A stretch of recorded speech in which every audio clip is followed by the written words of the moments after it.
Students, आज हम लोग फंडामेंटल प्रिंसिपल ऑफ मैनेजमेंट पढ़ेंगे बिजनेस स्टडी में। तो ये fundamental principle of management Henry foil के द्वारा दिया गया था।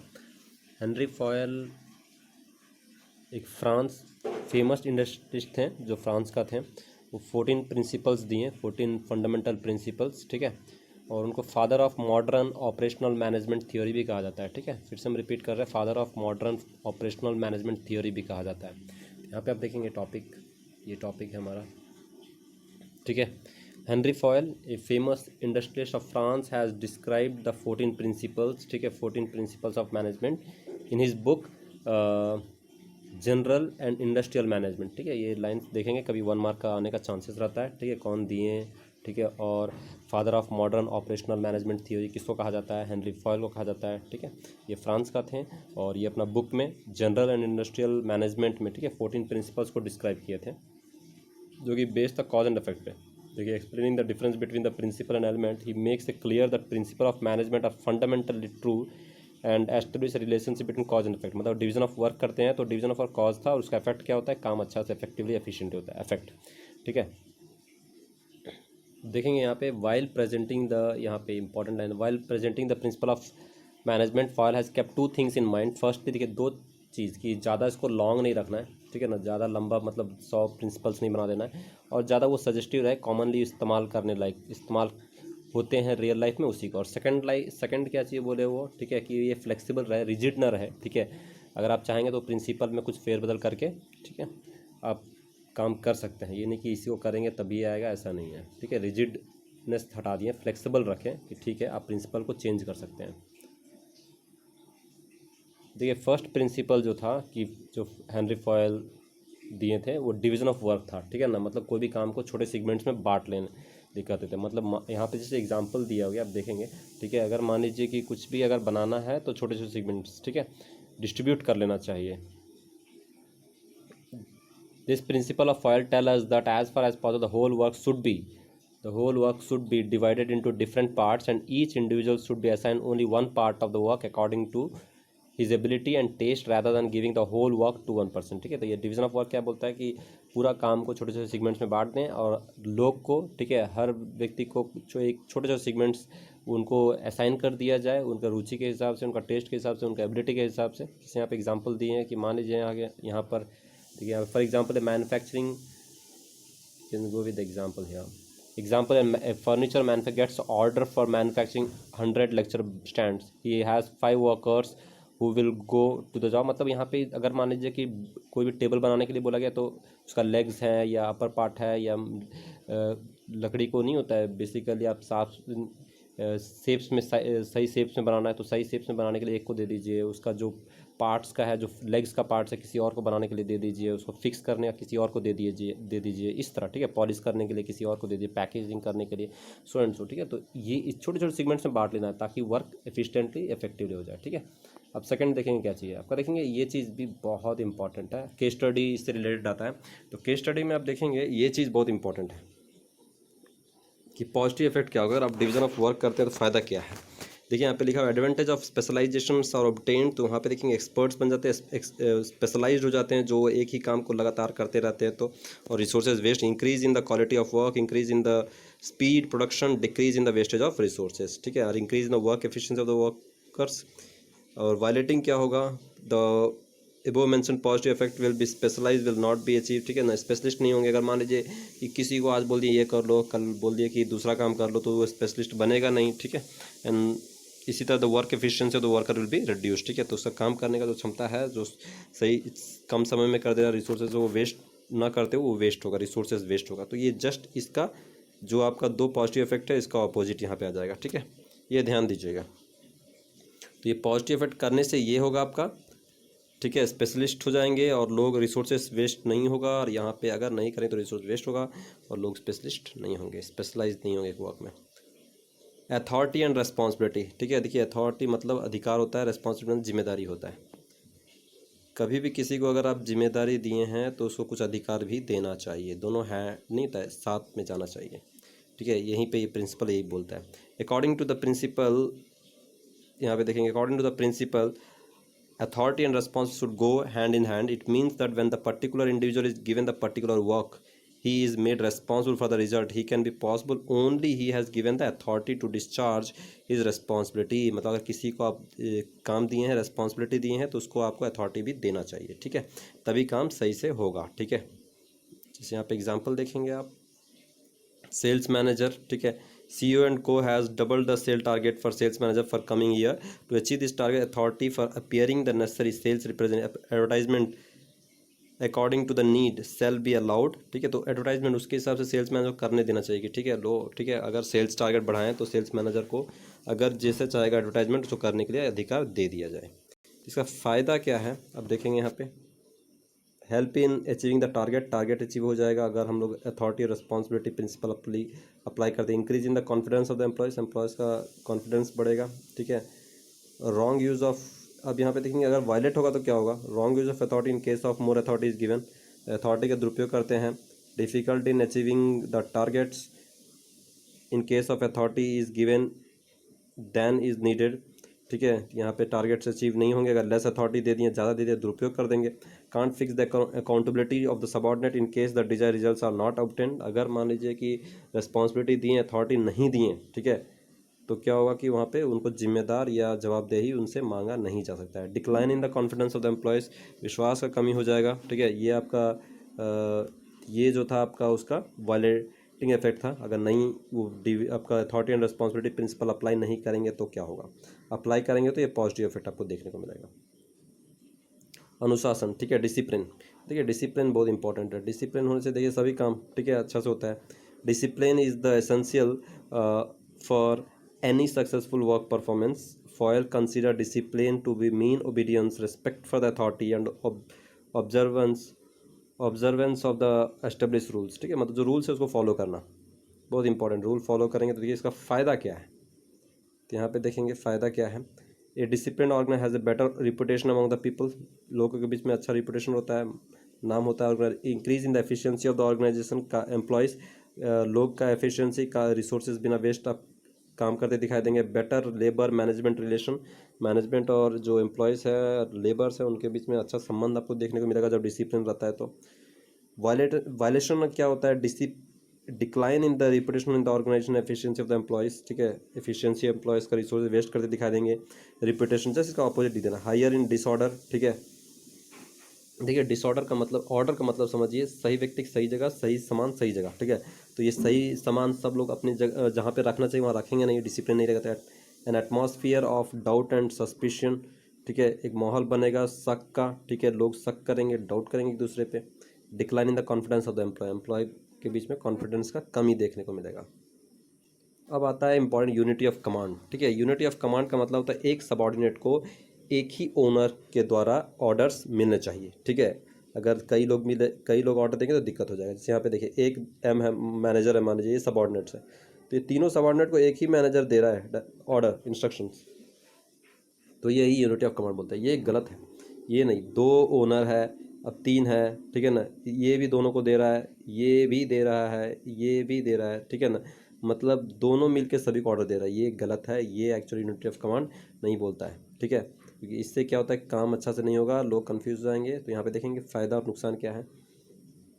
Positive effect, there is a no confuse situation in the subordinate confuse नहीं रहते जब हम लोग यूनिटी ऑफ कमांड अप्लाई करते हैं। तो efficiency of the subordinate increases, लोग को काम करने का क्षमता बढ़ेगा। Efficiency of the superior increases, superior का भी काम करने का एफिशिएंसी बढ़ेगा, ठीक है।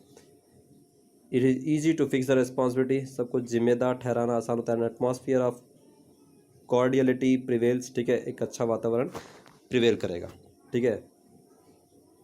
अगर नहीं होता लोग कंफ्यूज होंगे। वायलेशन क्या होगा, देखिए इट रिड्यूस द एफिशिएंसी, अगर यूनिटी ऑफ कमांड नहीं फॉलो करेंगे तो it reduce the efficiency of the subordinate, it reduce the efficiency of superior, conflict to the injured ego of the superior, conflict हो सकता है superior subordinate. It is difficult to fix accountability, जवाबदेही, ठीक है, जवाबदेही किसी को ठहराना मुश्किल हो। हाई ऑफ डिसऑर्डर्स, तो वहाँ पे देखेंगे ये बहुत इंपॉर्टेंट कि लोग जहाँ तहाँ रख देंगे, ठीक है, सामान को, अगर यूनिटी ऑफ कमांड नहीं रहेंगे तो वहाँ पे एक मालिक है नहीं, दो मालिक होने से ये प्रॉब्लम आता है। अब आता है यूनिटी ऑफ डायरेक्शन। यहाँ पे बोलेगा कि अगर एक ऑब्जेक्टिव है, कोई काम का एक ही ऑब्जेक्टिव है, ठीक है, तो उसका एक ही ओनर होना चाहिए, ठीक है। The unity of command means there should be one head for one plan for a group of activities having the same objective. एक ऑब्जेक्टिव है तो एक ही हेड होना चाहिए, एक ही मालिक होना चाहिए।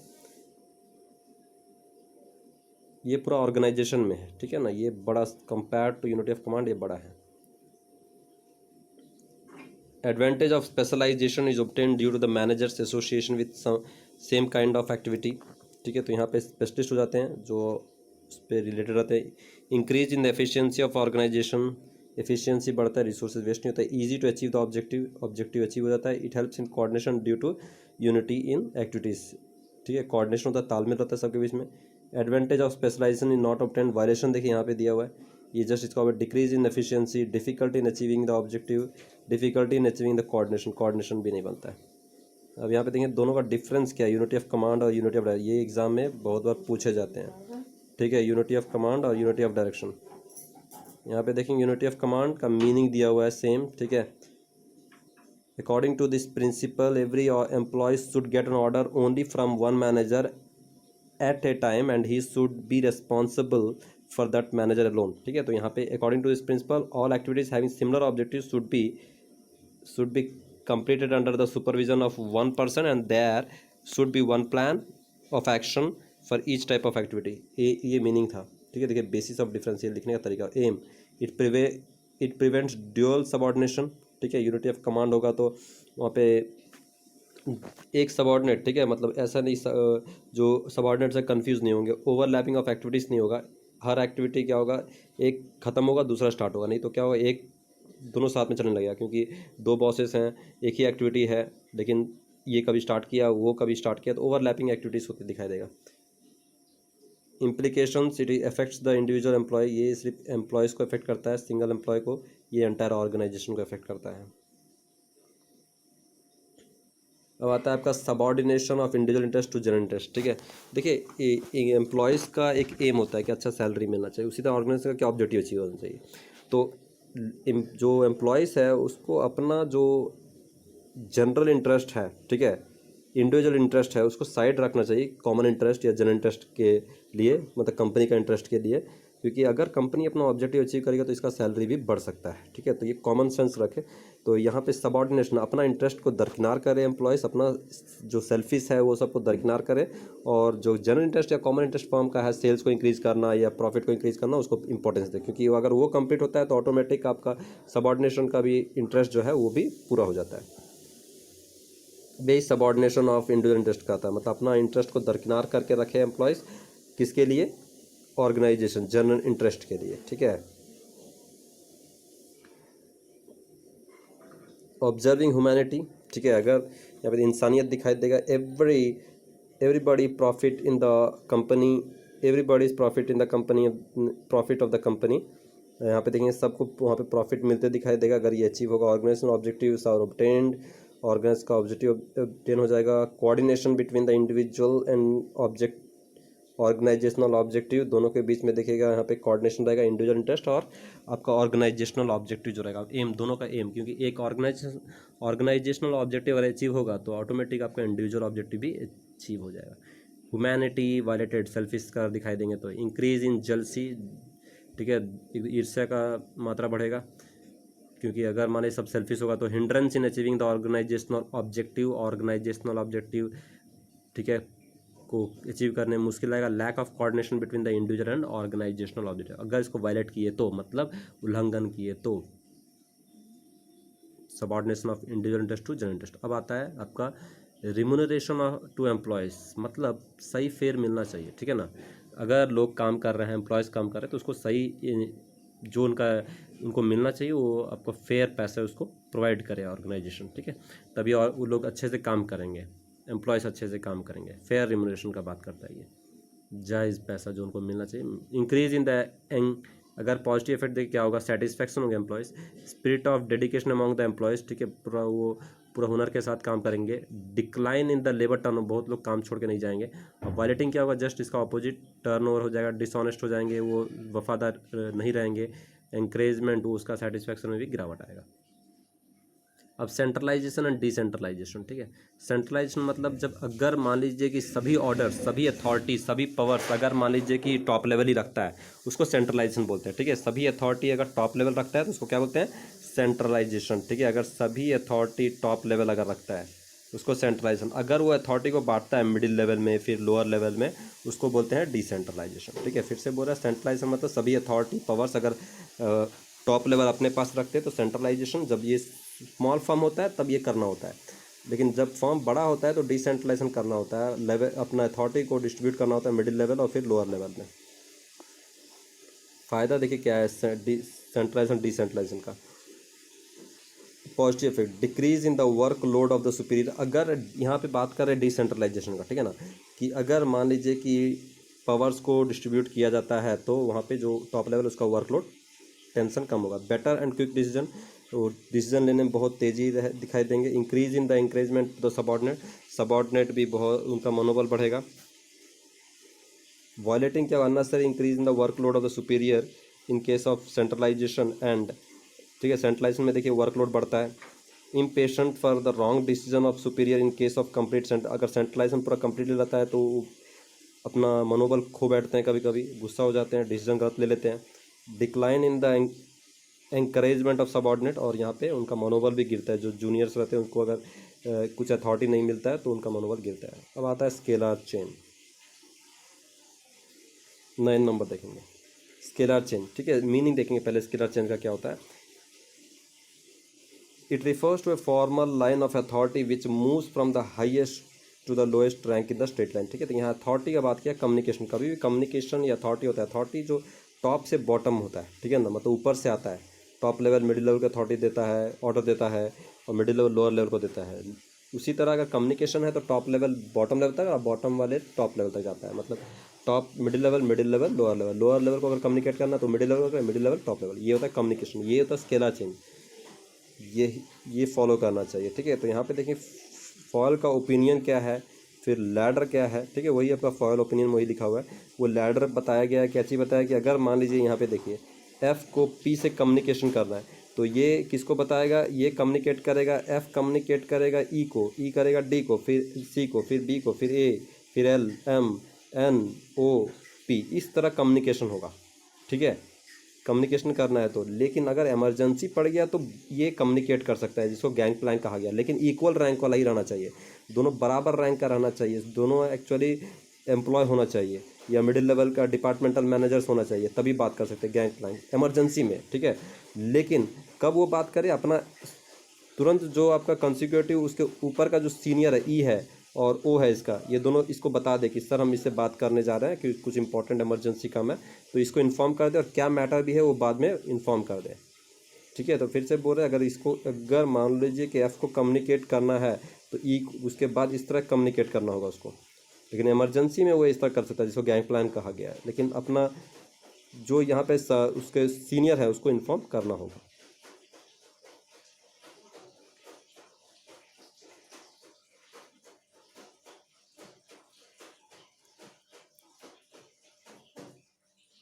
देखिए positive flow of orderly information, तो अच्छा तरीके से information flow, better relation between the, better relation because of absolute respect for the authority. यहाँ पे देखिए रिलेशंस बढ़ेंगे सभी के बीच में, अच्छा। और quick solution to the problem, और प्रॉब्लम का सॉल्यूशन बहुत तेजी, क्योंकि गैंग प्लैंक भी है इमरजेंसी के लिए। डिसऑर्डरली फ्लो ऑफ इन्फॉर्मेशन, अगर इसको वायलेट किया जाए तो इन्फॉर्मेशन सही से नहीं फॉलो करेंगे, बिटरनेस, रिलेशन खराब होगा। Increase in the problem because of non availability of information time, ठीक है। और समय पे नहीं मिलेगा इन्फॉर्मेशन तो प्रॉब्लम भी क्रिएट हो जाएगा। अब आता है ऑर्डर, वही बोले कि आपका सभी राइट पर्सन, राइट जो स्थान है वहीं पे रहना चाहिए, और जो सामान का स्थान है वहीं पे वो रहना चाहिए, यही ऑर्डर होता है। According according to the principle of order, a right person should be placed at the right job and the right thing should be placed at the right place, ठीक है। मतलब हर इंसान अपना जो भी उनका जॉब है वहीं पर वो प्रेजेंट रहे, और जो सामान है जहाँ पे उसका रखने का स्थान है वो वहाँ पे रहे, जिसको मेटेरियल ऑर्डर करते हैं। और पर्सनल ऑर्डर इसको कहते हैं, देखिए यहाँ पे डिस्ट्रीब्यूट किया गया। देखिए मेटेरियल ऑर्डर, ठीक है, सही सामान, रिसोर्सेज सही जगह रहना चाहिए, मेटेरियल ऑर्डर। और सोशल ऑर्डर में जो इंसान है, ठीक है, अगर मान लीजिए कि डिपार्टमेंट अपना कैबिन में रहेगा तो लोग को दिक्कत नहीं आएगा, वो मिल सकते हैं। और मेटेरियल ऑर्डर मान लीजिए कोई भी जो इंस्ट्रूमेंट्स हैं, जो टूल्स हैं, उसका स्थान होता है सही जगह रखेंगे तो क्या होगा कि लोग को खोजने में दिक्कत नहीं आएगा। Positive effect, complete utilization of material and human resources. ठीक है, अच्छा से मटेरियल और ह्यूमन रिसोर्स का इस्तेमाल होगा। No loss of time in tracing the resources. ठीक है, सामान को खोजने में वक्त नहीं लगेगा, क्यों ना वो इंसान हो या आपका कोई सामान हो। बेटर डिसिप्लिन, डिसिप्लिन अच्छा बनेगा। मिसयूज ऑफ रिसोर्सेज अगर वायलेटिंग होगा। Increase in the possibility of accidents, Heights of disorders. ठीक है, तो यहाँ पे देखेंगे डिसऑर्डर के कारण क्या होगा कि एक्सीडेंट्स का भी संख्या बढ़ सकता है, क्योंकि बिना सामान वामान के भी कभी कभी काम कर देंगे इमरजेंसी में सामान ना मिलने के कारण। अब आता है इक्विटी। इक्विटी मतलब इक्वल होता है सबको, जो टॉप लेवल है या ओनर्स हैं वो सबको इक्वली ट्रीट करे बिना बायसनेस का। ठीक है, equal treatment you can say of.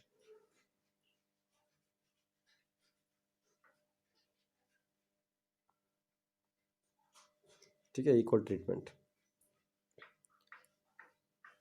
Positive effect क्या होता है, एम्प्लॉयज विल रिमेन सेटिस्फाइड, वो सेटिस्फाइड और संतुष्ट हैं। Increase in the sense of devotion to organization. Skilled employees are try to improve upon their skills. Skilled employees और भी improve करेंगे अपने से। Unskilled employees will try to achieve the some skills, और भी जो अनस्किल्ड्स हैं, ठीक है, वो भी अपना स्किल्स बढ़ाने का प्रयास करेंगे अगर इक्वली ट्रीट होगा तो। क्रिएट डिससेटिस्फैक्शन, अगर वायलेट करेंगे तो satisfaction. Skilled workers will lose the confidence, वो अपना कॉन्फिडेंस खो बैठेंगे। Decline in the efficiency of the skilled workers, efficiency में कमी आएगा, मतलब वो काम सही से करेंगे नहीं। Increase in the carelessness of the unskilled work, वो भी केयरलेस हो जाएंगे, अनस्किल्ड वाले जो लोग केयरलेस हो जाएंगे।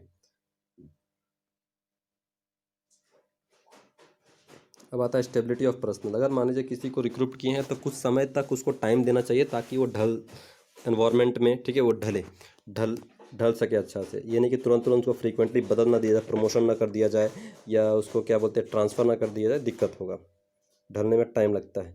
ठीक है, from the point of view of management, from the point of view of management it is absolutely harmful to change the employees frequently as it is reflection in inefficient management. तो management अच्छा से नहीं होगा। ठीक है, तुरंत तुरंत बदलना नहीं चाहिए।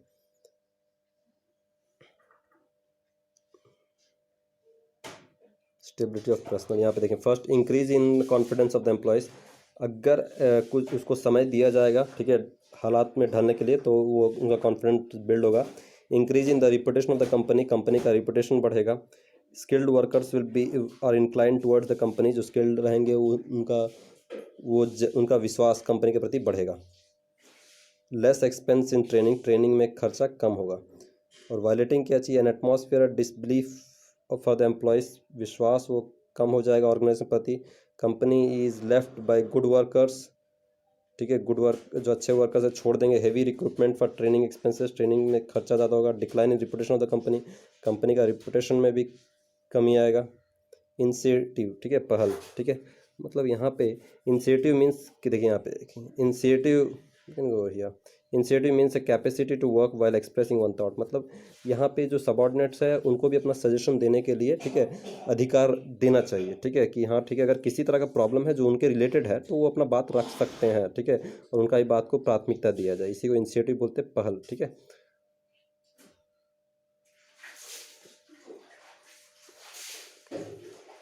Increase in the thinking power of the employees, इससे क्या होगा, उनका थिंकिंग पावर कह सकते बढ़ेगा।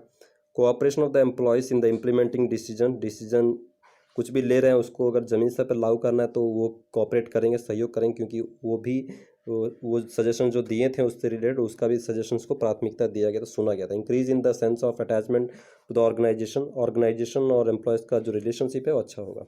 लेकिन अगर इसको नहीं फॉलो किया जाए, ठीक है, अगर इनिशिएटिव को, तो देखिए decline in the thinking power, employees कुछ सोचेंगे नहीं, क्योंकि वो सिर्फ आएंगे पत्थर की तरह काम करेंगे, सिर्फ अपना दिमाग कुछ लगाएंगे नहीं। ठीक है, तो स्टैटिक ब्रेन हो जाएगा। An atmosphere of non cooperation, cooperate नहीं करेंगे, रिलेशनशिप खराब होगा। Decline in the employees attachment to the company, company के जो प्रति अटैचमेंट है वो उसमें भी कमी आएगा। अब आता है स्पिरिट डिकॉप्स, जिसको दल भावना बोल सकते हैं, टीम स्पिरिट। ठीक है, जो टीम भावना होना चाहिए। यहाँ पे देखेंगे per the principle as per the management should continuously make effort to develop a team spirit among the subordinate.